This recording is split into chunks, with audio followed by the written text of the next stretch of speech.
Demore, deixa eu puxar contigo aqui mais um pouco sobre o depoimento do Silvinei ontem, porque uma das coisas que ele fez foi negar que ele tivesse dado a ordem para os bloqueios nas estradas, sobretudo ali no Nordeste, né? Aliás, ele falou que essa ordem não passa por ele, sim pelos chefes locais ali da Polícia Rodoviária Federal, mas enfim, a gente tem um VT que mostra essa fala dele. Vamos colocar esse vídeo e aí depois a gente repercute aqui contigo.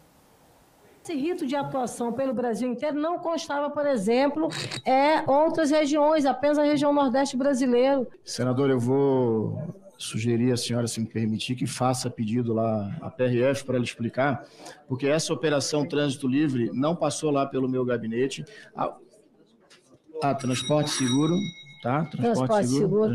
Outra pergunta. E a operação do primeiro e segundo turno, eu tenho todas as informações aqui para passar para a senhora, que eu acredito que não seja essa, está havendo alguma confusão. No dia especificamente que vem para o segundo turno, você tem 1.000 multas. Por que houve esse aumento tão exagerado de multas exatamente no período do segundo turno das eleições? Senadora, a eleição foi dia 30, né? A senhora está falando que é... Não, do circunda.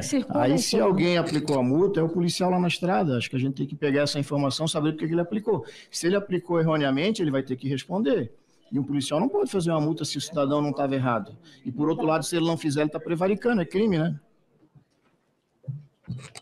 No dia da eleição foram recolhidos 5 ônibus lá no Nordeste. Quem escolheu os locais para a viatura ficar presente, que não existiu nenhuma barreira no Brasil, nenhum bloqueio, tecnicamente, isso é mentira. Existiam viaturas em ronda, com 2 ou 3 policiais no máximo. São coisas tecnicamente distintas, né? E aí, quem escolheu, senador, os locais foram os chefes de delegacias ou os chefes do serviço de operações. São uma planilha Google que pode ser auditada por perícia e vai verificar que não foi em Brasília que escolheu os locais onde as viaturas ficariam. Ainda sobre planilha Google, como o senhor está dizendo, aqui não é Google, aqui é Ministério da Justiça. O número que eu tenho do segundo turno das eleições são 48 ônibus retidos na região Nordeste, 8 no Centro-Oeste, 3 no Norte, 9 no Sudeste, 4 no Sul. E eu tenho aqui a fonte, Ministério da Justiça. Perfeito. No dia da eleição, no dia 30, foram 5 ônibus. Nos 3 dias do processo eleitoral, que é para onde se... Não sei a quantidade. Só trabalhei com o dia 30, está aqui o Jean. Então, o senhor tem 5 só para o dia 30. Significa que, se o seu dado estiver certo, nós temos pelo menos aí 43 outras autuações nos 2 outros dias. Tem que checar. Não posso lhe informar. Esse rito de atuação pelo... O governo foi mal. O governo, não, assim... Diga, Léo, depois eu quero fazer um comentário, mas pode fazer. Não, eu também acho que a Elisiane não foi bem, principalmente porque na CPI você tem que saber contar uma história e você tem que ter uma linha. Não adianta você fazer um monte de perguntas e misturar, porque o caos, como sempre, interessa a quem está mentindo. Só quero falar algumas coisas. Eu tive o desprazer de assistir essa CPI ontem. Esse cara, esse Silvinei, ele é a mistura, né, de todas as coisas nojentas que a gente vê, no geral, um homem fazer. Primeiro, a autoconfiança do macho branco e mentir como ele mentiu ontem. Eu vou dizer mais uma vez aqui, esse cara é um mentiroso. O número de operações da PRF do primeiro para o segundo turno aumentou em 4.000 operações e o dinheiro que eles usaram, Edu, atenção nisso, para tirar policiais de folga no primeiro turno, tá? Policiais rodoviários federais, no primeiro turno, saíram da folga, ganharam lá um bônus para sair da folga, R$300 mil, no segundo turno, 3 milhões de reais, isso não é opinião, pouco importa o que esse cara está falando, só que eu tô indignado, sabe por quê? Porque eu vou falar o português bem claro aqui, sabe por que esse cara não falaria com um senador homem se tivesse sentado aí desse jeito? Porque ele teria medo de tomar um soco no meio da cara, de tomar uma porrada. A gente tem que falar as coisas aqui como elas são realmente, porque esse despeito, esse jeito de nojo, essa coisa, eu vou lhe explicar uma coisa, esse negócio de, nos subtextos, chamar a Elisiane Gama de burra, que é o que esse cara tá fazendo, ele só faz porque ele é o típico machão que faz isso com mulher. Se fosse um homem, se fosse o senhor Renan Calheiros sentado ali, se fosse o Omar Aziz sentado ali, e ele falasse nesse tom, ele teria medo de 2 coisas, Edu. Primeiro, sair preso da CPI.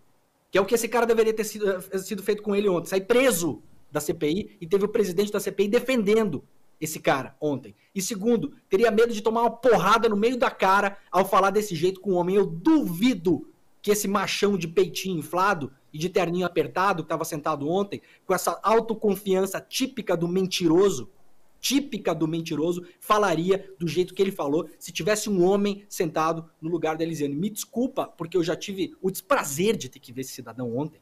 Já tive, assim, ó, gastei horas da minha vida preciosas que eu poderia estar com meu filho fazendo qualquer outra coisa, dormindo, curtindo o meu ócio criativo junto com o Domênico De Masi, e eu tive que ficar vendo, por força da profissão, esse cara falar com a Elisiane Gama dessa maneira. Maneira nojenta, desrespeitoso, chamando ela de burra no subtexto o tempo inteiro. Se fosse um homem sentado ali, Edu, olha, eu duvido que ele teria o peito de falar da maneira como ele falou. Na primeira, ele ia tomar uma fechada. Na segunda, ia ser ameaçado de prisão. Ou coisa pior. E abriu um terrível precedente, né? Porque o cara mentiu descaradamente e ele teve que voltar atrás depois, inclusive. Fica o registro aqui. Ele mentiu para a Elisiane disse que ele respondia processo, ele falou que não respondia nenhum processo. Depois, acho que foram 12 horas de sessão, acho, se não me engano, mais ou menos isso. Foi muito tempo de sessão. Lá no final da sessão ele falou, olha, eu quero retificar uma informação e dizer que eu respondo o processo sim, ou seja, confirmando o que Elisiane falou. E aí, como o Demore disse agora, o presidente da CPMI, o Arthur Maia, disse, não, olha, vou te dar um aviso, você está retificando para que isso não se repita. Ou seja, abriu um baita precedente. Vai para a CPI, pode mentir, o Arthur Maia não vai mandar você preso, que é o que deveria ter acontecido com o Silvinei, este canalha que ajudou a tentar dar um golpe nesse país junto com todos os outros, Anderson Torres, Bolsonaro e afins, deveria ter saído preso por mentir. Ele deve estar preso por outros motivos, perder a aposentadoria, deixar de ser um aposentado da PRF, mas ontem, especificamente, ele tinha que ser preso por mentir na CPI, o que é um crime. E não mentiu só nisso, William, não mentiu só nisso, mentiu em várias coisas. Falou ontem que se apresentou voluntariamente para o ministro Alexandre de Moraes, o TSE. É mentira, o Alexandre de Moraes mandou um ofício na cara, na fuça desse cidadão, dizendo para ele liberar as rodovias para as pessoas poderem votar, senão ele poderia ser preso. Isso é mentira, esse cara passou 12 horas mentindo para o Brasil ontem, com a autoconfiança, com esse peitinho estufado, com despeito, do jeito nojento, tratando do jeito nojento a senadora Elisiane Gama. Repito, se fosse um homem, na primeira ia tomar uma fechada e na segunda ia ficar com medo de tomar uma porrada no meio da cara ontem na CPI. E assim, vamos lá. A hipótese que mais preocupa as pessoas, e é uma hipótese para a qual eu dou muito peso, é uma hipótese, né? Para isso que existe a investigação, é que o Silvinei era o cara do Bolsonaro para transformar a Polícia Rodoviária Federal na sua milícia, na polícia para chamar de sua. Isso não é uma estratégia nova. O nazismo fez isso. Hitler fez isso, o fascismo fez isso. Então você pegava uma polícia para chamar de sua, você eu não sei qual é o verbo, né? Milicianizar, sei lá. Você transformava ela na sua milícia e aí depois você ia dando cada vez mais poder. Por exemplo, a Polícia Federal, ela só tem o poder de atuar nas estradas. O que o Bolsonaro estava fazendo com aquela frente de pronta resposta e etc., era dar poderes para a Polícia Rodoviária Federal de poder atuar em várias outras situações. Em outras palavras, levar ela para poder ter poder de qualquer polícia. E aí você põe um cara como o Silvinei, essa é a hipótese que mais nos preocupa. E ele, enfim, passa a ser o chefe dessa, volto a dizer, hipótese dessa milícia. Então é muito sério o negócio. É muito sério. Todo ditador autoritário, não sei o quê, tem o seu comando, né, policialesco, autoritário, ostensivo ali e violento, usando um grupo organizado. Essa é a preocupação. Segunda coisa, pô, a gente tem que se dar conta de que o governo vacilou na articulação política de deixar essas CPIs todas acontecerem. É claro que não adianta chorar o leite derramado.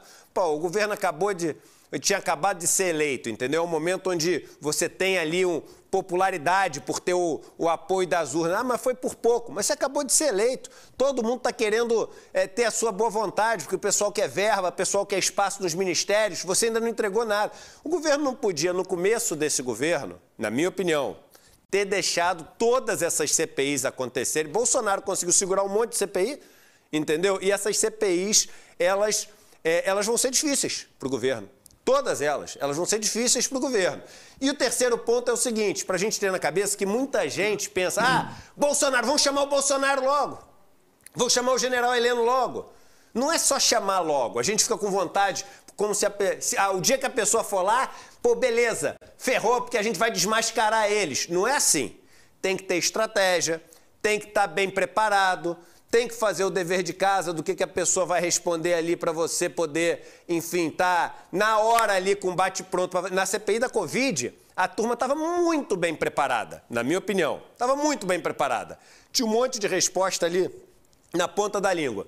Eu tenho a impressão que nessa CPI o pessoal está nesse afã de chamar os personagens principais, mas talvez não seja a hora de chamar as pessoas como eles estão chamando. É bom fazer o dever de casa bem feito, para quando você chamar a pessoa, você poder utilizar daquela presença para poder, enfim, defender as teses que você defende, né? Edu, tem uma técnica investigativa que é bem clássica já, isso vale para a CPI, vale para a técnica policial, vale para a entrevista jornalística. A principal coisa, nesses momentos, não é a sua pergunta, é a sua tréplica.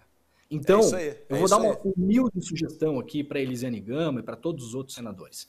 Estudem as respostas que essas pessoas vão dar para as perguntas que vocês farão, porque elas são óbvias. É isso aí. Então, se você vai lá, né? Se você vai lá e pergunta pro cara, querido, você aumentou as operações propositalmente no Nordeste? O que você acha que vai responder? Não. Então, se você já sabe que ele vai responder não, você tem que estudar e preparar a sua tréplica para levantar um documento, esfregar na cara dele e falar, o senhor está mentindo. Sim, aqui estão os dados oficiais. Eu acho que faltou ontem na inquirição da Elisiane Gama, assim, na minha opinião, humildemente, boas tréplicas, já sabendo as mentiras que ele ia contar, porque elas são óbvias. E outra coisa que você falou, que é super importante, a Polícia Rodoviária Federal foi sim transformada nos últimos anos em polícia ostensiva, milicianizada, militarizada, operou inclusive dentro de favelas, o que é inconstitucional. O STF se debruçou sobre esse caso, inclusive durante a pandemia da Covid, as pessoas trancadas, sem grana, sem comida, sem nada, a PRF invadindo favela. Eu quero lembrar que até hoje, já vai para 2 anos, eu sou investigado formalmente pela Polícia Civil do Rio de Janeiro, porque denunciei um desses massacres, o maior massacre que aconteceu no Rio de Janeiro, perpetrado pela CORE, que é a divisão BOP lá da Polícia Civil. Em várias dessas operações no Rio de Janeiro, a Polícia Rodoviária Federal estava junto lá, trocando tiro no meio de favela, onde mataram moradores, onde mataram inocentes. Esse não é o papel da Polícia Rodoviária Federal, e você falou muito bem, Edu, é bom a gente lembrar disso, eu também tinha esquecido. O Bolsonaro estava transformando a Polícia Rodoviária Federal, muito sob o comando desse cara aí, em uma milícia de Estado.